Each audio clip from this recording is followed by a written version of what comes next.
Hi, welcome guys. My YouTube channel Sharif Rahman. Like, comment and subscribe কৰিব আপোনালোকে সবে আপোনালোকৰ সহযোগ পালে মই আগবাঢ়িম।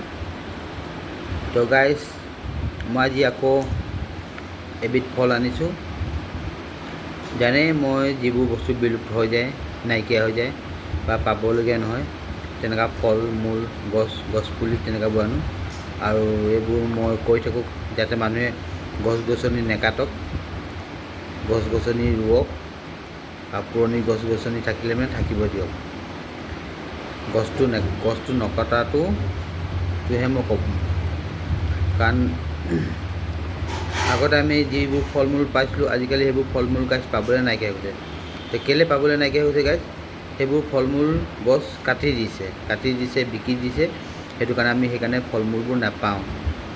কাটচিত কাৰোবাৰ ঘৰত তেনেকুৱা ফল মূলৰ গছ থাকিলেহে আমি পাওঁ, নহ'লে নাপাওঁ। তো গাইছ আজি ভিডিঅ'টো বেছি দীঘল নকৰোঁ। তো গাইছ আজি আপোনালোকৰ আগলৈ মই আনিছোঁ এবিধ ফল। আমি সৰু থাকোঁতে পাইছিলোঁ, কিন্তু এতিয়া পাবলৈও নাই আৰু নাপাওঁ। আৰু এইটো ফল আজি মই নহ'লেও 20-25 বছৰ পিছত পাইছোঁ। তো ভাবক, 20-25 বছৰ মুখৰ কথা নহয়, 20-25 বছৰ পিছত পাইছিলোঁ। তাকো আমাৰ মামাৰ ঘৰত পাইছিলোঁ। তো আজি মোৰ ওচৰীয়া ভাগিনীজনীয়ে মোক আনি দিলে, বোলে দাদা আপুনি এইটো লওক, ভিডিঅ' বনাব বুলি। তো গাইছ এইটো বস্তু গাইছ চিনি পাইছে কি হয়? গাইছ চিনি পাইছেনে? ভালকৈ চাওক।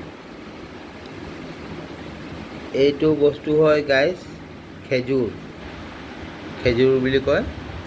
আমাৰ অসমৰ খেজুৰ গাইছ, অসমৰ খেজুৰ এইটো গাছ দেখিছেনে? অসমৰ খেজুৰ এইটো খেজুৰ হয়। খেজুৰৰ গছ থাকে, খেজুৰ হয়। অসমত ইমানটোৱে চাইজ লাগে বা ইয়াতকৈ ডাঙৰ চাইজৰ লাগে, আৰু বাহিৰ ফালে অলপ ডাঙৰ হয়, কিন্তু আমাৰ অসমত সৰুৱে হয়। তো গাইছ এবিধ ফল আগতে আমি পাইছিলোঁ, পকিলেও খায় বা কেঁচা টকা পাৰি। তো ইয়াত ক'ৰবাত বেয়া আছে। তো গাইছ এই ফলবিধ ইয়াৰ বাকলিটো খায়।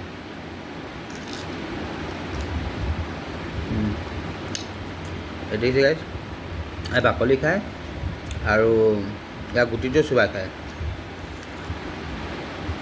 এতিয়া গাইছ ইয়াৰ গুটিটো অলপ বেয়া হৈ গৈছে।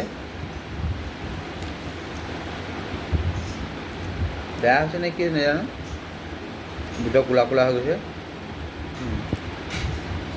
তো ইয়াৰ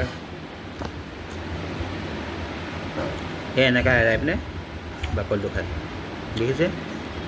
তো গাইছ আপোনালোকে লাইক কমেণ্ট ছাবস্ক্ৰাইব কৰিব, যাতে মই এনেকুৱা ভিডিঅ'বোৰ আপোনালোকক দেখাতে পাৰোঁ। দেখিছেনে গাইছ? এইটো কোনে পাইছে, কিমান বছৰ মূৰত আজি দেখি পাইছে ক'ব দেই।